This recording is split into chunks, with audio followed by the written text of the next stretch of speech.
But nah, it's Snoop though. It's like shit. Snoop is easily, other than Beyonce, the most famous person on earth. Right. Black person at least.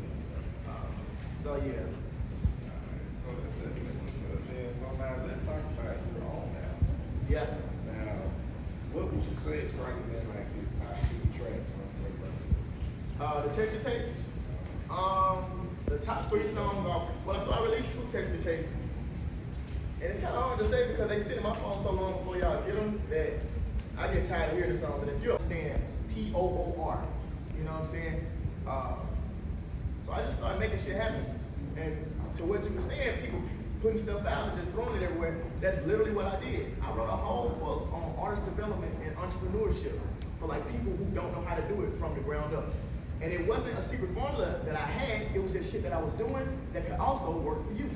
So people tell me, I used to have people tell me what was the hardest part about their artist development journey or about their entrepreneurship journey. You know what I'm saying? And I had people telling me, oh, I lack confidence, or oh, I procrastinate, or oh, you know, I'm just not as outgoing.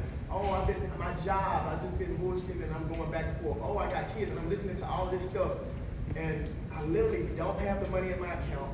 I'm sitting here talking to these people every week on Zoom. Like, you know what I'm saying? I'm hustling money up to do and make some of this stuff happen, right? And by this time, my baby is already here. And I'm like, me, the mother of my child, my baby, and my roommate standing in an apartment together, right? This is 2 years ago, right? This is 2023. And so when people are, I guess, wondering what to do, it's like, do something. And I heard Keith Lee say, I don't know where he got from. You don't have to be great to start, you just have to start to be great. You feel me?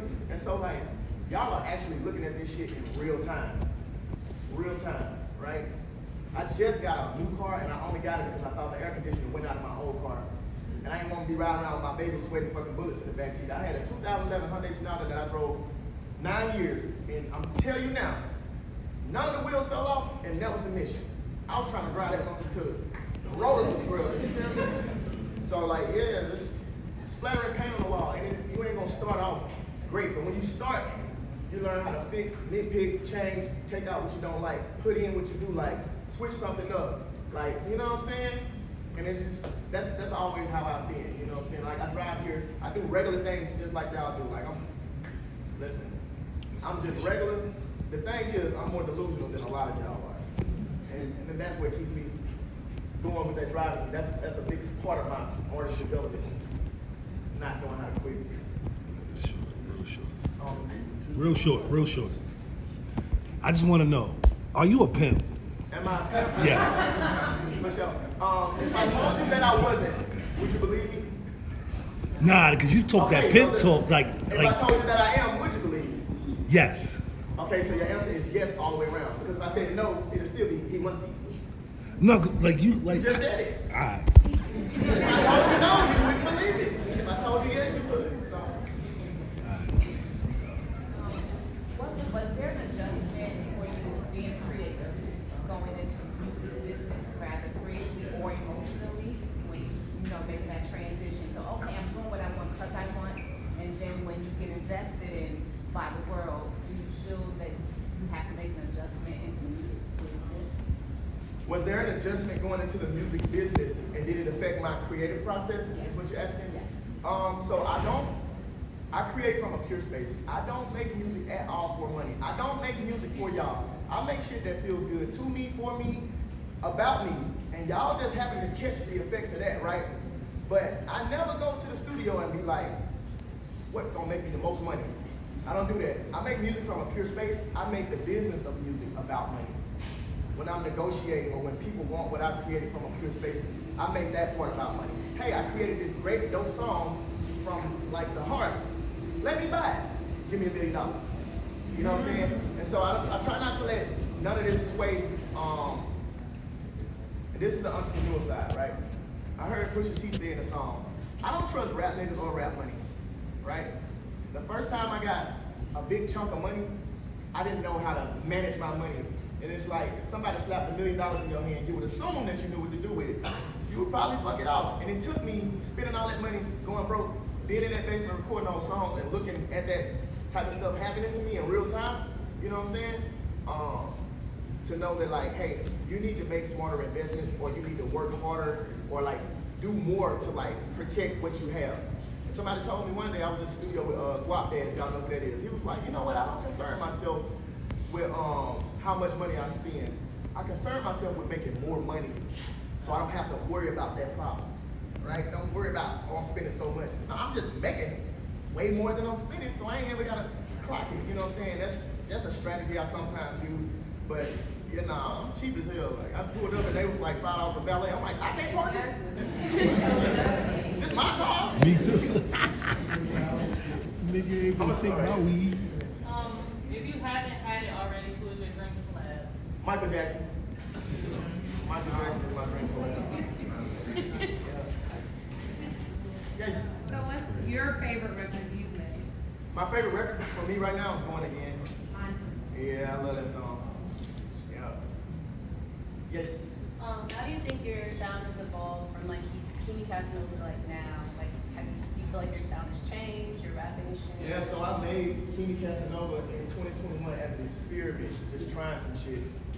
And now I'm stuck wearing these every day. It's not a bad thing, but like that's how it's evolved. It's turned into me learning how to brand myself, learning that branding a lot of times I'm hitting somebody else up like, yeah man, I need some money. You a loser. I'm depending on another man's money and his actions to make sure that I'm going to be straight in life. No, I was a loser, right? I was concerned with getting drunk, fucking, and going to the studio and spending other people's money. I'm asking a grown man for money out of his pocket. And whipping my dick out on somebody like, let's hush, baby. No, you a loser, bro. And once I came to the realization of that, you know what I'm saying, that's a part of learning how to become myself, having a certain confidence that I know how to exude now. It's just like, yeah, then nobody had to tell me to do that, but somebody had to tell me to go and get money. Somebody had to tell me to like work for myself or figure things out on my own. But then nobody had to tell me to beg a grown man for money. Not cool, you're a loser. And it's okay to be a loser. It's not okay to know that you're one and stay there. You feel me? Jennifer Lewis said, you sit in shit too long, it'll stop smelling. You know what I'm saying?